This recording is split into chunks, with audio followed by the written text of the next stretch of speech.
Blackfyre Productions has something coming your way. If World War Marvel is something you like, stay tuned.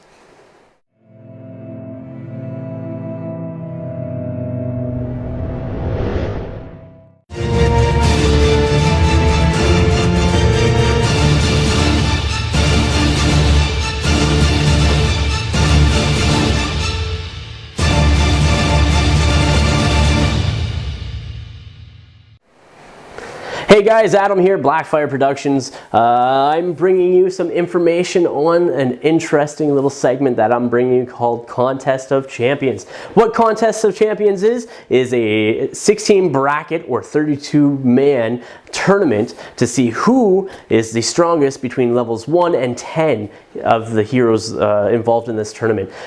So like I said, there's going to be 16 brackets, 32 guys. It's going to be the first person to incapacitate their opponent moves on to the next round, and then so forth and so forth until we find out who the strongest character is. The level restrictions are 1 to 10, so you can't get people like Dr. Doom, Magneto, Hulk, Hulkbuster, or Thor, any of those big game changers.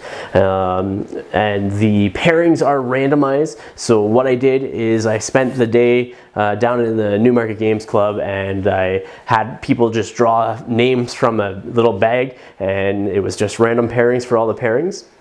Some of the rules of the game or the tournament is your heroes, if they don't have, or your characters, if they don't have a basic strike of any sort, like a melee strike, they automatically get one for this one, just to sort of equal things out a little bit. And so that's going to be a green maneuver that costs 2 power and does 1 damage.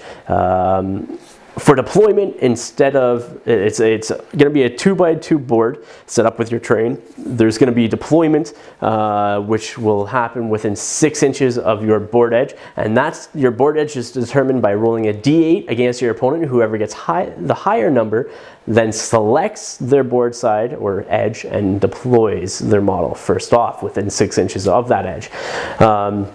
From there, you also have scenery. So if you have any scenery that are higher than 1 level, that makes it harder for people that don't have like wall crawler or the fly ability, you can't actually access the top of it. This then forces people to actually fight each other, because it is to see who the strongest model is from level 1 to 10. And if somebody's just hiding and shooting things, yeah, that's their advantage, but it makes it kind of unfair for everybody else. So if it's a building that's higher than 1 level, you can't access the top.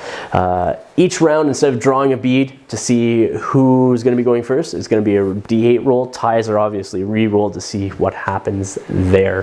From there as well, we also have certain abilities that will be changed and modified. I think it's like Great Strategist that would allow you to throw an extra bead in there. Instead, it allows you to take your initiative for that round without a d8 roll. So I'm super excited about this. I've already filmed a couple of the matches with Jonathan while I was at the Newmarket Games Club, and I'm already doing some work. So over the next little while, you're probably going to see quite a bit of battle reports. And again, these are just going to be quick little battle reports, probably like 10 to at most 15 minutes long, and at most that's like a high estimate. I'm gonna say probably more like 12 minutes. So guys, please stay tuned, because this Contest of Champions should be interesting. I'm really wanting to see who's on top. I have my idea as to who's going to win it, but I want to hear from you guys. Let me know who you think is going to actually win this Contest of Champions. I'm going to throw up next the actual brackets to see who is playing against who. As you can see, we have Wolverine versus Punisher. We have a Toad versus Drax. There's going to be Emma Frost versus Black Panther. We have Cyclops versus Nova. We have Deadpool versus Groot, and many, many more. So guys, again, stay tuned. Hopefully you enjoy this as much as I enjoy filming and making this. And if you have any questions, leave them in the comments below. Please remember to like, share, and subscribe. And until next time, ignite your hobby.